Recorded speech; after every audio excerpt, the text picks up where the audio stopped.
आपके अपने channel the exam point Bihar में स्वागत है। आज सीटेट ईवीएस में जो एनसीईआरटी से पूछा जाता है, एनसीईआरटी बुक चैप्टर नंबर 1 से आज मैं सवाल लाया हूँ।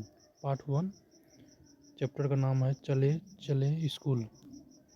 यह क्लास 4 का एनसीईआरटी बुक आसपास से मैं क्वेश्चन बनाया हूँ। चलिए देखते हैं क्वेश्चन क्या क्या सब है। पहला असम के बारे में दिया हुआ है। यहाँ बारिश बहुत होती है, कभी कभी चारों तरफ घुटनों तक पानी भर जाता है। यहाँ बांस और रस्सी से बना पुल होता है।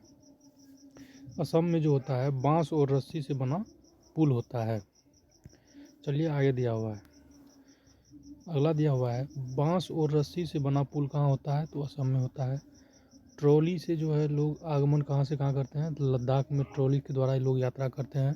एक पहाड़ से दूसरे पहाड़ तक के जो है रास्ते में ट्रॉली के द्वारा जाता है।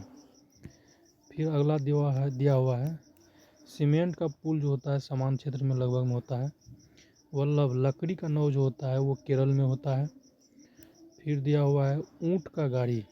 ऊँट का गाड़ी जो होता है राजस्थान में चलता है। ऊँट जो है रेत पर चलता है, इसलिए ऊँट का गाड़ी भी वहाँ राजस्थान में चलता है।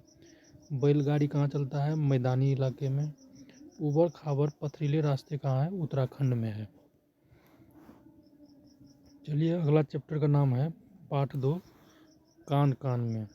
क्वेश्चन दिया हुआ है किसके सिर पर आँख होती है और छेद छेद मतलब हल्का सा रहता है छेद, कान जिसको बोलते हैं पंखों से ढके होते हैं, तो पक्षियों के। यह पार्ट 2 जो है कान कान में यानी कि पक्षियों से रिलेटेड यह एक्सरसाइज है।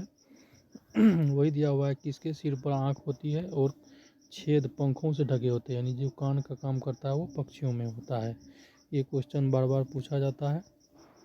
क्वेश्चन दिया हुआ है जानवरों की त्वचा पर डिजाइन होते हैं बालों के कारण। बाल जो होता है इसलिए न जानवरों के डिजाइन होते हैं।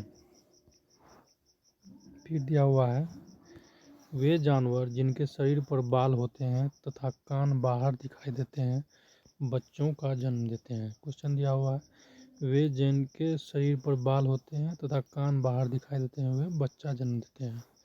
अंडा कौन देता है, वे जानवर जिनके शरीर पर कान बाहर नहीं दिखते अंडे देते हैं, जैसे पक्षी, कौवा, बाज। अगला दिया हुआ है पार्ट 3 नंदू हाथी। हाथी से रिलेटेड एक चैप्टर है पार्ट 3 में, एनसीईआरटी क्लास 4 आसपास में। क्वेश्चन दिया हुआ हाथियों के झुंड का सरदार कौन होता है, सबसे बड़ी या बूढ़ी मादा हाथी। एक होता है नर, एक होता है मादा। मादा जो होता है यानी कि लेडीज होता है, नर जो होता है वो जेंट्स होता है। नर हाथी झुंड कब छोड़ देते हैं, 14 से 15 वर्ष की आयु में वह झुंड छोड़ देते हैं। फिर दिया हुआ है एक वयस्क हाथी एक दिन में कितना भोजन खाता है। 100 किलोग्राम पत्ते व टहनियाँ जो है एक हाथी खा जाती है।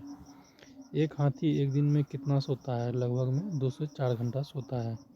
हाथी से बहुत सारा क्वेश्चन पूछता है, इसको आपको दिमाग में रखना बहुत ज़रूरी है। क्लास 1 to 5 में जो सीटेट का आप एग्ज़ाम देंगे उसमें यह भर भर के क्वेश्चन ऐसा ही पूछता है। चलिए देखते हैं आगे क्या है। हाथी मिट्टी में क्यों लेटते हैं। हाथी मिट्टी में क्यों लेटते हैं, अपनी त्वचा को ठंड करने के लिए। फिर दिया हुआ हाथी कान का प्रयोग क्यों करते हैं, हवा करके स्वयं को ठंड करने के लिए। फिर दिया हुआ है एक झुंड में कितने हाथी होते हैं, 10 से 12 मादा और कुछ बच्चे होते हैं। फिर पार्ट 4 दिया हुआ है अमृता की कहानी। अमृता कहाँ रहती थी, खेजरी गांव में। खेजरी गांव कहाँ है, ये राजस्थान में आपको खेजरी गांव है। खेजरी गांव कहाँ है, राजस्थान के जोधपुर के पास में है। फिर दिया हुआ है खेजरी में 300 साल पहले घर किस प्रकार से बनाए जाते थे, तो लकड़ी से बनते थे। खेजरी में कौन सा लोग रहते थे, बिश्नोई जाति के लोग रहते थे। कम पानी में जीवित रहने वाला पेड़ खेजरी पेड़। देखिए खेजरी पेड़ जो है राजस्थान में उगता है, राजस्थान में क्योंकि मरुस्थल है। और मरुस्थल में क्या होता है, बालू रहता है, सिर्फ रेत ही रेत रहता है, और जिसके कारण वहाँ जो पेड़ की संख्या बहुत कम होती है। इसीलिए एक पेड़ होता है जिसका नाम है खेजड़ी पेड़। और खेजड़ी पेड़ का उपयोग क्या है उसके बारे में आइए देखते हैं। नोट में दिया हुआ है, खेजड़ी पेड़ की लकड़ी को कीड़ा खराब नहीं करता, इसकी छाल दवा बनाने के काम में आता है, इसके पेड़ की पत्तियां यहाँ के जानवर खाते थे और फलियों सब्जी के काम में आते थे। फिर पाठ 5 दिया हुआ है, अनीता की मधुमक्खी। मधुमक्खी से भी बहुत सारा क्वेश्चन आपको देखने को मिल जाएगा एग्जाम में, तो इसको आप बहुत ही ध्यान से देखिए। अनीता कहाँ रहती है, बिचाहा गाँव। बिचाहा गाँव जो है वे बिहार का है, बिहार में मुजफ्फरपुर के आसपास ये गांव है। बिचाहा गाँव कहाँ है, बिहार के मुजफ्फरपुर ज़िले में है। मधुमक्खी के छत्ते में अंडे कौन देते हैं, तो रानी मक्खी अंडे देते हैं। छत्ते में नर मधुमक्खियाँ बहुत कम होती है, बाकी मधुमक्खियाँ काम करने वाली होती है। लीची के फूल कौन सा माह में खिलते हैं, तो फरवरी में खिलते हैं। मधुमक्खियाँ अंडे कब देती है, अक्टूबर से दिसंबर में। ये क्वेश्चन हमेशा पूछा जाता है कि मधुमक्खियाँ अंडे कब देती है, अक्टूबर से दिसंबर में। ये बहुत ही VVI है। चलिए अगला पार्ट 6 दिया हुआ है, ओमान का सफ़र।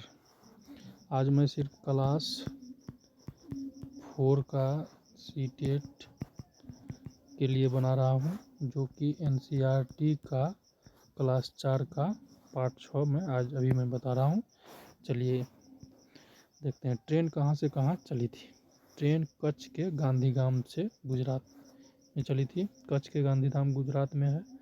गुजरात का प्रसिद्ध खाना क्या है, ये भी बहुत पूछता है। चटनी के साथ ढोकला, लेमन राइस, मिठाई आदि। वलसाड और अहमदाबाद कहाँ है, गुजरात में है वलसाड और अहमदाबाद। कोझिकोड कहाँ है, केरल में। चलिए पार्ट 7 में दिया हुआ है, मरगांव कहाँ स्थित है, गोवा में। गोवा से केरल के रास्ते में कितने सुरंग और पुल है, ये भी बहुत बार पूछा गया है क्वेश्चन। 92 सुरंग और 2000 पुल हैं। ये बहुत ही मस्त क्वेश्चन है, सीटेट का पूछेगा कि गोवा से केरल के रास्ते में कितने सुरंग और पुल है। 92 सुरंग और 2000 पुल है। ये क्यों पूछता है, क्योंकि ये सीटेट NCERT क्लास 4 में दिया हुआ है, जो कि सिलेबस में है। आपको सीटेट का अगर तैयारी कर रहे हैं तो आपको सिलेबस में जो है क्लास 4-5 का आपको दिया हुआ है, इसीलिए आपको पढ़ के जाना बहुत ज़रूरी है। मैं एक एक करके क्वेश्चन इसको जो है सेलेक्ट करके बनाया हूँ। कोझिकोड कहाँ स्थित है, मालबार तट पर दक्षिण भारत के केरल राज्य में। कोझिकोड को और क्या कहते हैं, केलीकट कहते हैं। गुजरात से केरल तक के रास्ते में ट्रेन किन किन राज्यों से गुजरती है। देखिए ये भारत का नक्शा है, मान के चलिए कि यहाँ गुजरात है तो ये केरल जाएगी, तो यहाँ दिया हुआ महाराष्ट्र, गोवा, कर्नाटक। महाराष्ट्र, गोवा, कर्नाटक। फिर दिया हुआ है कोट्टायम नगर कहाँ है, केरल में है। फिर भाषा दिया हुआ है, फिर राज्य दिया हुआ है। मलयालम कौन सा राज्य का है, केरल में है। कोंकणी जो है कर्नाटक, महाराष्ट्र, गोवा और केरल के कुछ हिस्से में। मराठी महाराष्ट्र, गोवा, दमन दीव, दादर नगर हवेली। गुजराती गुजरात में। कन्नड़ कर्नाटक, आंध्र प्रदेश, तमिलनाडु, महाराष्ट्र। देखिए पार्ट 8 दिया हुआ है, नानी के घर तक। देखिए इसमें जो है सफ़र के बारे में दिया हुआ है, अगर आप ट्रेन से सफ़र करते हैं तो उसके बारे में दिया हुआ है। प्रश्न, ट्रेन के टिकट पर क्या क्या लिखा होता है। ये क्वेश्चन बहुत ही VVI है और सीटेट में हमेशा पूछता है। तो आपको बताना है ट्रेन के टिकट पर क्या क्या लिखा रहता है। तो ट्रेन का नंबर लिखा रहता है, सफ़र शुरू करने का तारीख रहता है, बर्थ एवं डिब्बे का नंबर रहता है, किराया रहता है, दूरी रहता है। बस इतना है। फेरी क्या है, दिया हुआ है फेरी क्या है, एक प्रकार का नाव जो केरल में प्रयोग होता है। पार्ट 10 NCERT क्लास 4 का आसपास। क्लास 4 में बुक का नाम होता है आसपास। ये आप खरीद लेंगे किसी भी नज़दीकी दुकान, बुक दुकान से। उसमें आपको पार्ट 10 मिल जाएगा, जिसका नाम है हू तू तू हू तू तू। हू तू तू जो है ये एक प्रकार का कबड्डी खेलता है, उसी के आधार पर ये चैप्टर है। देखिए कबड्डी को और किन किन नामों से जाना जाता है? चेडू गुडू, हू तू तू, हू डूडू, धू किट किट, कबड्डी। कर्णम मल्लेश्वरी कहाँ की रहने वाली है? आंध्र प्रदेश की। कर्णम मल्लेश्वरी क्या करती है? भार उठाती है, यानी कि वेट लिफ्टर है। इनके पापा क्या करते हैं? इनके पापा जो है हवलदार है। किनके? कर्णम मल्लेश्वरी के। कर्णम मल्लेश्वरी ने वेट उठाना कब शुरू किया था? 12 वर्ष की आयु में। दिया हुआ है कर्णम मल्लेश्वरी कितने वेट उठा सकती है? तो 130 kg। इन्होंने कितने अंतर्राष्ट्रीय मेडल जीते हैं? 29। कर्णम मल्लेश्वरी के 4 बहन और भी वेट उठाने की कार्य करती है। कर्णम मल्लेश्वरी की 4 बहन जो है वो भी वेट उठाने की कार्य करती है। अब अगला चैप्टर दिया हुआ है पाठ 11 फुलवारी। फुलवारी चैप्टर दिया हुआ है। चलिए क्वेश्चन दिया हुआ है फूलों की घाटी कहाँ स्थित है? उत्तराखंड में है, जिसको चमोली कहते हैं। मधुबनी क्या है? एक चित्रकला है, पेंटिंग है। और यह मधुबनी कहाँ है? तो मधुबनी बिहार का एक ज़िला है, उसी के नाम पर इसे मधुबनी कहते हैं।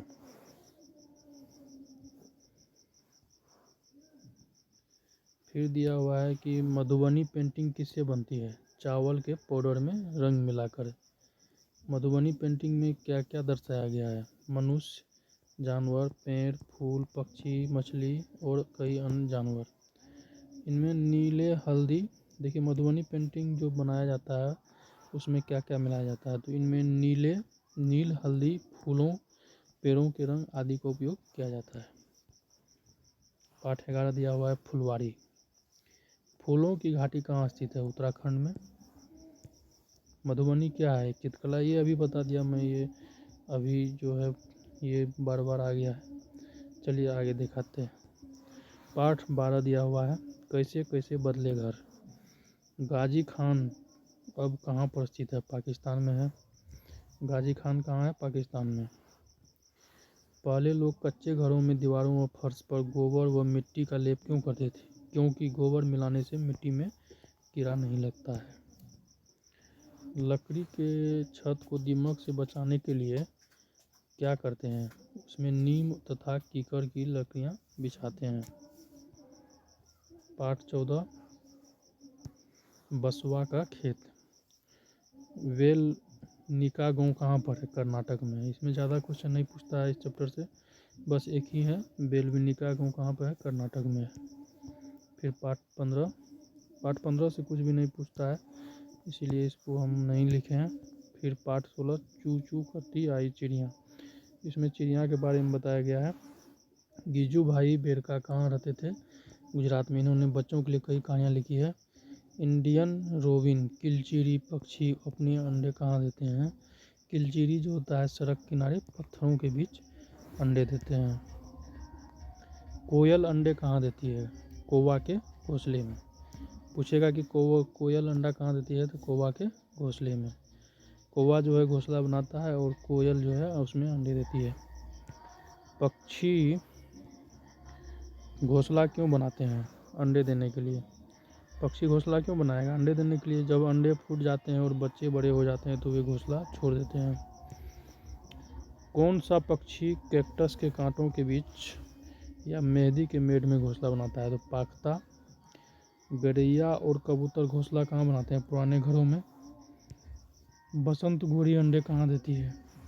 पेड़ के तने में गहरा छेद बनाकर। कौन सी चिड़िया पक्षी पत्तों की चोंच से सीकर उनके बीच घोंसला बनाते हैं? दर्जन चिड़िया। डाली पर लटकता हुआ घोंसला बनाता है शकरखेरा। बीवर नर पक्षी अपने घोंसले बनाते हैं। मादा बीवर उन सभी घोंसले को देखता है, उनमें से जो भी उसे सबसे अच्छा लगता है उनमें ही वह अंडे देते हैं। फिर पाठ 18 दिया है पानी कहाँ ज़्यादा कहीं कम। पानी कहीं ज़्यादा कहीं कम। नालमैड्डा कहाँ है? आंध्र प्रदेश में। होली गुडी कहाँ पर है? कर्नाटक में। फिर होली गुडी में बच्चे पंचायत को क्या कहता है? भीमा संघ। फिर पानी की टंकी को साफ करने का कदम किसने उठाया? भीमा संघ के बच्चों ने। पाठ 19 जड़ों का जाल। बरगद की लटकी हुई शाखाएं क्या कहलाती हैं? जड़ें कहलाती है। ओक पेड़ कहाँ पाया जाता है? ऑस्ट्रेलिया में। ओक पेड़ जो है, इस पेड़ में जड़ें पेड़ की लंबाई की 30 गुना गहराई तक जमीन में जाती है जब तक कि वह पानी तक न पहुंच जाए। यह पानी पेड़ के तने में जमा होता रहता है। यहाँ के लोग तने के अंदर पतला पाइप डालकर पानी निकाल लेते हैं। कौन सा पेड़ है? ओक पेड़। ओक पेड़ जो होता है वो जो है जितना बड़ा ऊपर रहता है उसका 30 गुना नीचे पेड़ जो है पानी तक जब तक नहीं पहुंचता तब तक जाता है। यहाँ के लोग जो है पतला पाइप लगा करके पीते हैं। यह ऑस्ट्रेलिया में पाया जाता है ओक का पेड़। पाठ 20 मिलकर खाएं। बिहू त्यौहार के बारे में इसमें बताया गया है। बिहू त्यौहार कहाँ और कब मनाया जाता है? असम में बिहू त्यौहार मनाया जाता है। कब मनाया जाता है? चावल की फसल आने पर 14 से 15 जनवरी या 1 से 2 माघ असम कैलेंडर को मनाया जाता है। भेला घर किससे बनते हैं? बांस से। पाठ 23 पोचमपल्ली। पोचमपल्ली के बारे में भी पूछता है, आप ध्यान से सुनिएगा। मुख्तारपुर गांव कहाँ पर है? आंध्र प्रदेश के पोचमपल्ली कस्बे में था, अब यह तेलंगाना राज्य में है। यहाँ के पारंपरिक व्यवसाय क्या है?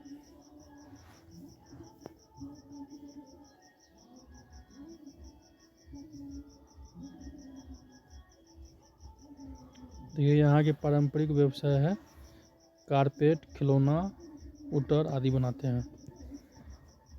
अबू धाबी कहाँ पर है? यूएई यूनाइटेड अरब अमीरात में है। यूएई की राजधानी अबू धाबी है। अबू धाबी का मुद्रा क्या है? दिरहम। चिटपन किसे कहते हैं? चाचा को, मलयालम भाषा में। फिर कुंजुमा। कुंजुमा किसे कहते हैं? चाची को। केरल में कौन से फलों के पेड़ है? केरल में नारियल, केला, जैक फ्रूट, पपीता, बेटलट आदि। केरल की मुख्य फसलें तेजपत्ता, इलायची, काली मिर्च। अबू धाबी में सर्वाधिक पेड़ कौन सा है? खजूर का है। चटपटी पहेलियाँ, उसमें से नहीं पूछा जाता है। फौजी वहीदा। चलिए, लेफ्टिनेंट कमांडर वहीदा प्रिज्म कौन है? भारतीय नौसेना में डॉक्टर है। पहली महिला जिन्होंने परेड को नेतृत्व किया, वहीदा प्रिज्म। वहीदा प्रिज्म कहाँ से है? थानमंडी गांव से। थानमंडी गांव कहाँ पर है? जम्मू कश्मीर के राजौरी जिले में है। थानमंडी गांव जम्मू कश्मीर के राजौरी जिले में है। परेड में कितने निर्देश होते हैं? 36। ये भी बहुत ही इम्पोर्टेंट है, इसको आप देख लीजिए। कोशिका हुई कामयाब। तिब्बतन भाषा लद्दाख में बोली जाती है, उसे क्या कहते हैं? भूती। तिब्बत भाषा लद्दाख में बोली जाती है, उसे भूती कहते हैं। भूती में माँ को क्या कहते हैं? अमाले। भूती भाषा में पिता को क्या कहते हैं? अबाले। लद्दाख को ठंडा रेगिस्तान भी कहते हैं। देखिए, आज मैं सीटेट ईवीएस में जितना भी 4 क्लास से पूछा जाता है वो मैं आज बता दिया हूँ। फिर अगला वीडियो मैं 5 क्लास का लाऊँगा। आप लोगों से आग्रह है कि इस वीडियो को ज़्यादा से ज़्यादा शेयर करें और ज़्यादा से ज़्यादा लाइक और सब्सक्राइब करें। आज के लिए बस इतना ही। जय हिंद।